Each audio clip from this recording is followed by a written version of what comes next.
Hello and welcome. This is the So I'm Not So Sure About Medical Marijuana program podcast. I'm Rusty Humphries. He's the doctor. He knows all about medical marijuana, and he's here to tell you the truth about what's out there. His name's Dr. James McEntire. Not John, James. James. My brother's John. My dad's John, but I'm James. Much better. Yes, I agree. Much better. Glad I'm hanging out with you and not your brother. I don't like that guy. He's a pretty good guy. Is he okay? All right. One of the things that we had an opportunity to do, if you haven't caught the last two shows, you really should. We went to a place where they make edibles. Manufacturing facility, yes. Okay, manufacturing facility. It's called Clover. Clover. And the owner, what's his name? Josh Mitchum. Good guy. Very nice. Really good guy. When I walked in, I was like, okay, what kind of hippie dude am I going to be running into? And he was a knowledgeable guy and a guy that's doing this for what I think are the right reasons, and that is to try to help people easily get out of pain. I'm still not so sure about medical marijuana, but I certainly am a lot more for it than for just going out and having a good time and partying. And That's, I think, what you're in for it for too, correct? Right. We want to medically apply this cannabis plant so you can have relief from whether it's mental health, PTSD, chronic pain, lots of different ways to take advantage of the cannabis that we have in these medical dispensaries.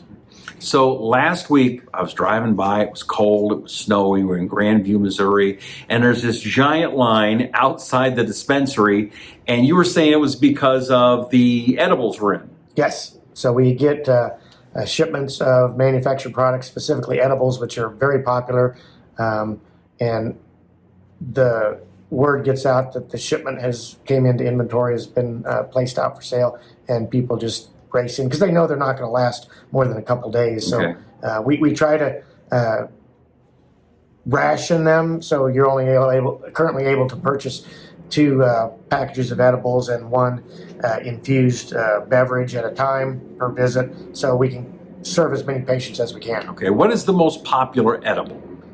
Right now, the most popular edible is they're 10 milligrams a piece. They come in a container of 10 pieces of edible for a total dose of 100 milligrams.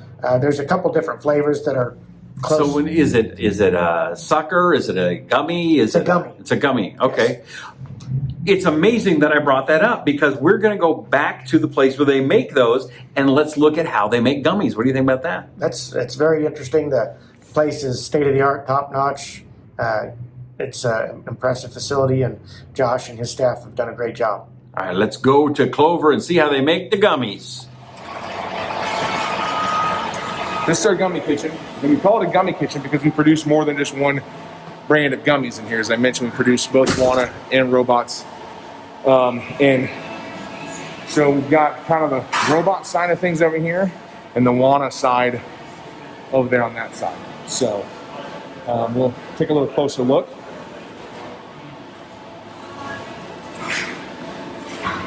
So this is called a fire pot that they're using here for robots. Puts all the ingredients in together, stirs them all up, and then it pours into the applicator. And then from there, they fill up their molds. This is what a mold looks like before it's filled. And they coat it.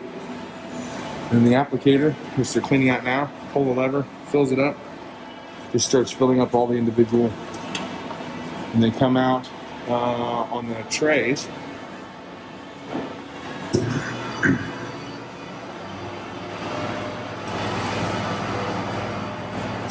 For curing. And so these will need to go, so these are gelatin based. This is one of the big differences, gelatin based versus pectin based. So these will need to be in the walk-in cooler in order to cure. It takes about 2 hours, 3 hours. Versus the pectin based gummies, which can just cure in this room. As I mentioned before, there's big humidity difference. That machine on the wall is just there to make humidity, to keep the relative humidity where it needs to be in this room. But these are the ones. So the demold, they're demolding now when it's all done. I put them in here with the sour mix, this sour granules, and then stir them all up together.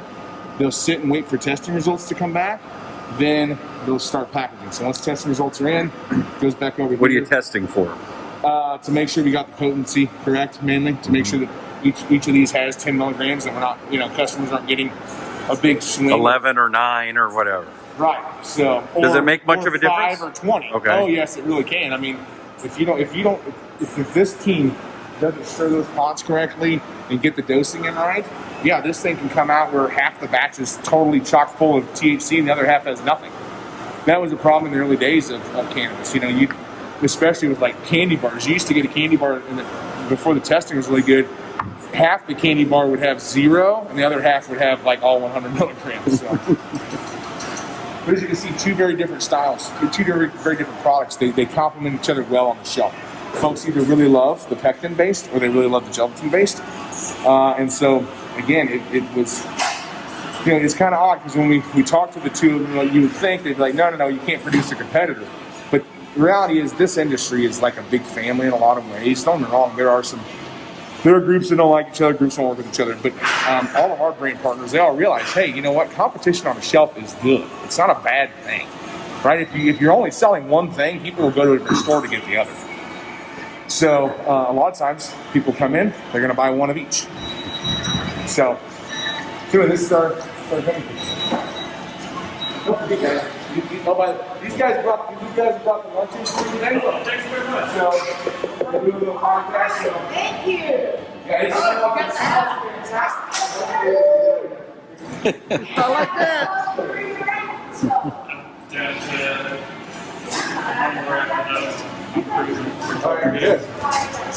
What's that? Let's just make that to the mix and. Right. So this is what's in these box? So this is the first cook of the Wana because it's vegan and with the pectin, gelatin. This is where the gelating, I guess, comes in. So the pectin pot goes into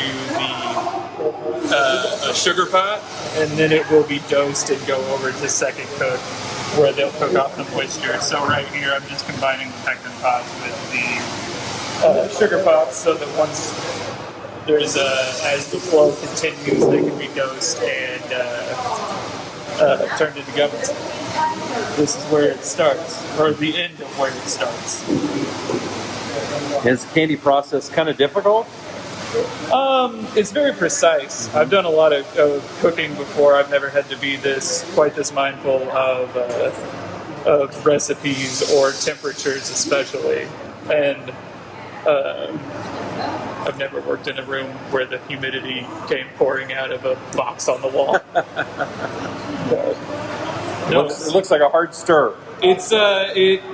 Yeah, the first thing I asked the Wana trainer was how long their cooks go before they have to have a rotator cuff replaced. Thank you. Yeah, absolutely. Thank you for lunch. Well, pleasure. You know what I found fascinating is there's just a guy back there stirring. He's just stirring. I guess I thought there'd be like a big machine doing stuff, but I'm just stirring away. Yeah, they've got one of the products, because it's gluten-free, I think it's the pectin. So one's a gelatin base and one's a pectin base. And I can't remember if it's Wana or Robots, but they have specific temperatures that they have to be cooked at and specific humidity. They've got that humidifier that was blowing humidity. Right. So whatever run they're making, they have to follow the manufacturer's humidity recommendations, temperature, everything.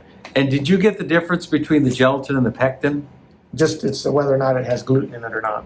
Oh, okay. And My also, daughter has to be gluten-free, so that makes a big difference. Yeah, so I think it's the pectin ones are gluten-free. Okay, well that makes a big difference. The pectin is more heat stable, so once they're in the container, if you accidentally left them in the trunk of your car, the gelatin ones will just melt into a big glob. Oh. The pectin's stable. At 130 degrees, they're probably both going to melt. But okay. All right, so the pectin, that sounds good. more. Okay, so if you want to find out more about how to get those products, they have them at our sponsor, ReLeaf Dispensary. ReLeaf Resources in Grandview, ReLeaf at ReLeafMo.com.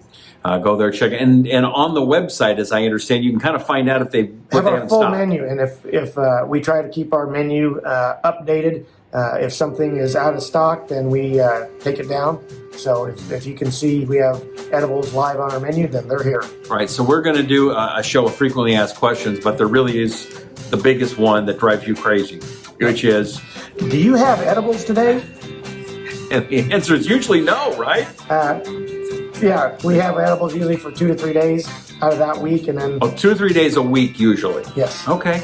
If you want to get your medical marijuana card, you can talk to this guy. How do you get a hold of you? I have a cannabis certification clinic, thegreenpotclinic.com, operating under Progressive Osteopathic Therapies, and you can reach me through my website at thegreenpotclinic.com or on the phone, 816-237-8583. And just to reiterate, this is for the state of Missouri. If you're outside of the state of Missouri, not much he can do to help you. No, the individual states have individual restrictions and guidelines, and we are a Missouri-based company, and that's what we're going to discuss specifically is Missouri compliance and regulations. Perfect. All right. We will catch you next time. We sure appreciate you. Hit the subscribe button, would you please? Share it. Let your friends know who might be interested in medical marijuana, not quite sure about it. That's what this show is about. So go and share this with your friends. Hit the subscribe button so you can see it on YouTube. If you're listening to it on Apple Podcasts, Google Podcasts, wherever you may find us, hit that subscribe button as well. We sure appreciate you. Until next time, I'm Rusty Humphries, the talk show host who knows nothing. He's Dr. James McEntire, who knows everything. And we'll catch you next time on I'm Not So Sure About Medical Marijuana. I'll see you then.